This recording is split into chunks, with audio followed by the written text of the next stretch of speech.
ಎಲ್ರಿಗೂ ನಮಸ್ತೆ. ಇವತ್ತು ನಾವು ಮಂತ್ರಾಲಯಕ್ಕೆ ಪ್ಲ್ಯಾನ್ ಮಾಡಿದ್ದೀವಿ. ಫ್ಯಾಮಿಲಿ ಜೊತೆ ಹೋಗ್ತಾ ಇದ್ದೀವಿ. ನಮ್ಮ ಜರ್ನಿ ಯಾವ ಥರ ಇರುತ್ತೆ ಅಂತ ಮುಂದೆ ತೋರಿಸ್ತೀನಿ. ಪ್ಲ್ಯಾಟ್ಫಾರ್ಮ್ ನಂಬರ್ 1 ಟ್ರೈನ್ ಬರುತ್ತೆ ಅಂತ ಗೊತ್ತಾಯಿತು. ಅದಕ್ಕೆ ಎಲ್ಲರೂ ರೆಡಿ ಆಗ್ತಾ ಇದ್ದೀವಿ ಟ್ರೈನ್ ಹತ್ತಕ್ಕೆ. ಇವಾಗ ಪ್ಲ್ಯಾಟ್ಫಾರ್ಮ್ ನಂಬರ್ 1 ಇದ್ದೀವಿ, ಮೆಜೆಸ್ಟಿಕ್ ರೈಲ್ವೆ ಸ್ಟೇಷನ್ ಗೈಸ್. ಮಂತ್ರಾಲಯ ಟ್ರೈನ್ ಬಂದಿದೆ ಇವಾಗ. ಈ ಟ್ರೈನು ಇನ್ನೇನು ಒಂದು 8:40 ಹೊರಡುತ್ತೆ. ಸೊ ಎಲ್ಲರೂ ಕಾಯ್ತಾ ಇದ್ದೀವಿ. ಹಾಯ್ ಶುಕ್ರಿ.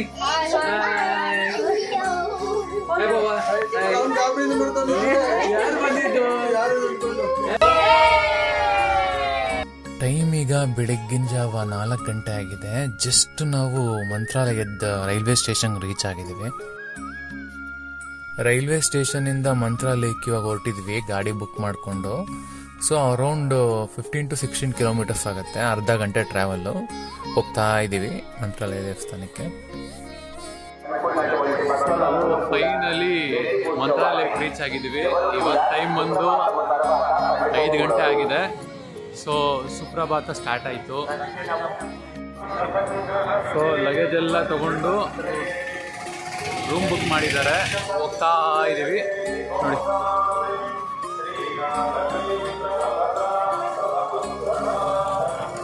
ಸೊ ನೀವು ನೋಡ್ಬೋದು, ಇದು ದೇವಸ್ಥಾನದ ಎಂಟ್ರೆನ್ಸ್ ಅಲ್ಲಿ ಎಷ್ಟೊಂದು ಹೋಟೆಲ್ಸ್ ಇರುತ್ತೆ ನಿಮಗೆ ಉಳ್ಕೊಳ್ಳೋದಕ್ಕೆ. ಸೊ ನಾವು ಆನ್ಲೈನಲ್ಲಿ ಬುಕ್ ಮಾಡ್ಕೊಂಬಂದ್ರೆ ನಿಮಗೆ ತುಂಬ ಕಮ್ಮಿ ಆಗುತ್ತೆ. ಅದೇ ನೀವೇನಾದರೂ ವಿತೌಟ್ ಬುಕ್ಕಿಂಗ್ ಬಂದರೆ ತುಂಬ ಎಕ್ಸ್ಪೆನ್ಸಸ್ ಇರುತ್ತೆ. ಅದು ವೀಕೆಂಡ್ಸಲ್ಲಂತೂ ತುಂಬಾ ಎಕ್ಸ್ಪೆನ್ಸಸ್ ಇರುತ್ತೆ.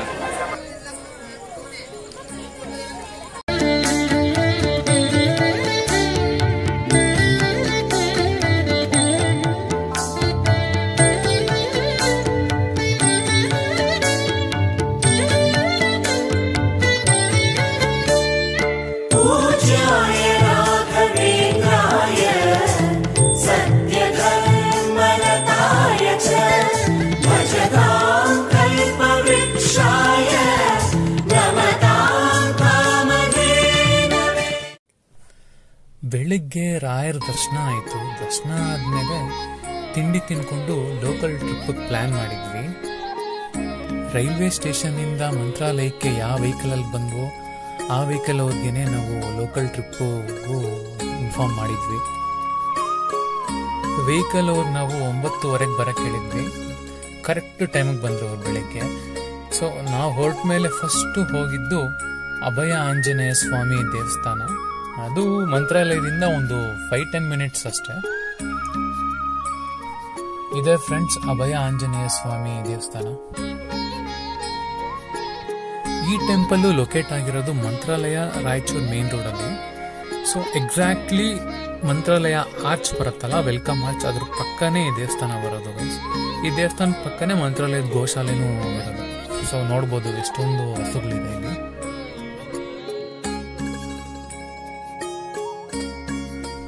ಈ ವಿಗ್ರಹದ ಹೈಟ್ ಬಗ್ಗೆ ಮಾತಾಡೋದಾದ್ರೆ 33 ಫೀಟ್ ಟಾಲ್ ಇದೆ ಗೈಸ್ ಇದು ವಿಗ್ರಹ. ಸೊ ಇದನ್ನ ಕೆತ್ತೋದಕ್ಕೆ 18 ತಿಂಗಳು ತಗೊಂಡ್ರಂತೆ. ಸೊ ನೋಡಿ ಎಷ್ಟು ಚೆನ್ನಾಗಿದೆ ಅಂತ. ಆಂಜನೇಯ ಸ್ವಾಮಿ ದರ್ಶನ ಮುಗಿಸ್ಕೊಂಡು ನಾವು ನೆಕ್ಸ್ಟ್ ಹೊರಟಿದ್ದು ಬಿಚ್ಚಾಲೆ ಅಂತ ಒಂದು ಪ್ಲೇಸ್ಗೆ.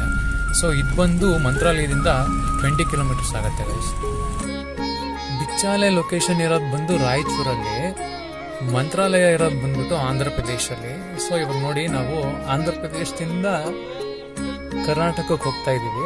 ಸೊ ಈ ಬ್ರಿಡ್ಜ್ ನೀವೇನು ನೋಡ್ತಾ ಇದ್ದೀರಲ್ಲ, ಈ ಬ್ರಿಡ್ಜೇ ಕನೆಕ್ಟಿಂಗ್ ಬ್ರಿಡ್ಜ್ ಅದಕ್ಕೂ ಇದಕ್ಕೂ, ತುಂಗಭದ್ರಾ ನದಿ ಮೇಲೆ ಕಟ್ಟಿರುವಂಥದ್ದು.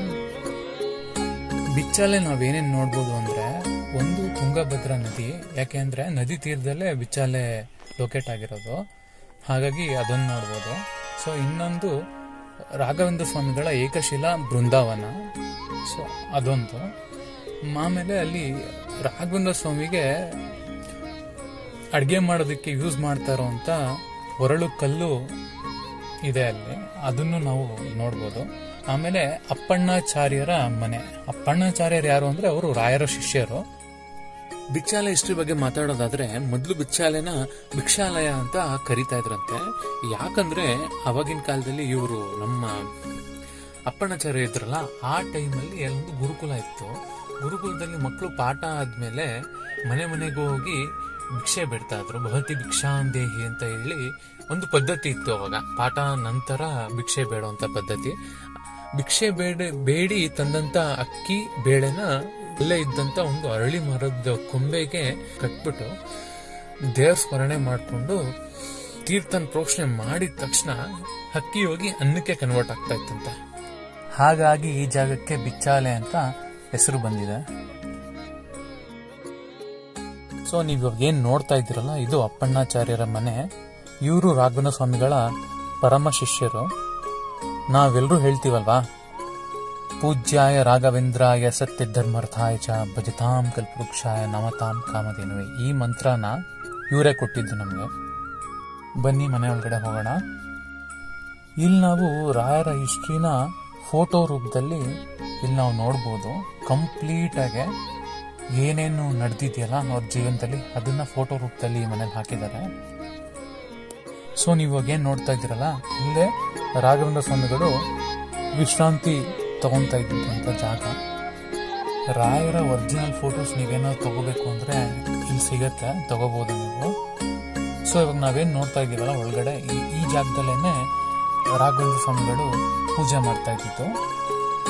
ಹೋಪ್ ಈ ಮನೆ ವಿಡಿಯೋ ಇಷ್ಟ ಆಯ್ತು ಅಂತ ಅನ್ಕೊಂತೀನಿ. ನೆಕ್ಸ್ಟ್ ನಾವು ಹೋಗ್ತಾರ ಜಾಗ ಬಂದು ಪಂಚಮುಖಿ ಆಂಜನೇಯ ಸ್ವಾಮಿ ದೇವಸ್ಥಾನಕ್ಕೆ. ಬನ್ನಿ ನೋಡೋಣ ಅಲ್ಲಿ ಹೆಂಗಿರುತ್ತೆ ಅಂತ. ಅದ್ರ ಬಗ್ಗೆ ಏನಾದ್ರೂ ಇನ್ಫಾರ್ಮೇಶನ್ ಹೇಳ್ತೀನಿ ನಿಮಗೆ. ನಾವಿವಾಗ ಪಂಚಮುಖಿ ಆಂಜನೇಯ ಸ್ವಾಮಿ ದೇವಸ್ಥಾನಕ್ಕೆ ಬಂದಿದ್ದೀವಿ. ಮಂತ್ರಾಲಯದಿಂದ ಈ ಪಂಚಮುಖಿ ಆಂಜನೇಯ ಸ್ವಾಮಿ ದೇವಸ್ಥಾನ 20 ಕಿಲೋಮೀಟರ್ ದೂರ ಆಗುತ್ತೆ. ಈ ಕ್ಷೇತ್ರದ ವಿಶೇಷತೆ ಹೇಳೋದಾದ್ರೆ, ಇಲ್ಲಿ ರಾಘವೇಂದ್ರ ಸ್ವಾಮಿಗಳು 12 ವರ್ಷದ ಕಾಲ ತಪಸ್ನ ಮಾಡಿದ್ರಂತೆ. ರಾಯರ ತಪಸ್ಸಿಗೆ ಮೆಚ್ಚಿ ಆಂಜನೇಯ ಸ್ವಾಮಿ ಪಂಚಮುಖಿ ರೂಪದಲ್ಲಿ ದರ್ಶನ ಕೊಟ್ಟಿದ್ದ ಜಾಗ ಉಳಿಸಿದ್ರು. ಇದೇ ಜಾಗದಲ್ಲೇ ಆಂಜನೇಯ ಸ್ವಾಮಿ ನಿಂತು ರಾಘವೇಂದ್ರ ಸ್ವಾಮಿಗಳಿಗೆ ಮಂತ್ರಾಲಯಕ್ಕೆ ದಾರಿನ ತೋರಿಸಿದ್ರಂತೆ. ನೀವು ಯಾವಾಗಾದ್ರೂ ಮಂತ್ರಾಲಯಕ್ಕೆ ಬಂದಾಗ ಮಿಸ್ ಮಾಡದೆ ಇಲ್ಲಿರೋ ಲೋಕಲ್ ಪ್ಲೇಸಸ್ನ ವಿಸಿಟ್ ಮಾಡಿ ಅಂತ ಹೇಳ್ತಾ ಈ ವಿಡಿಯೋನ ಮುಗಿಸ್ತಾ ಇದ್ದೀನಿ. ಮುಂದೆ ಹೊಸ ವಿಡಿಯೋ ಸಿಗ್ತಾ ಹೋಗ್ತೀನಿ ಗೈಸ್. Thanks for watching.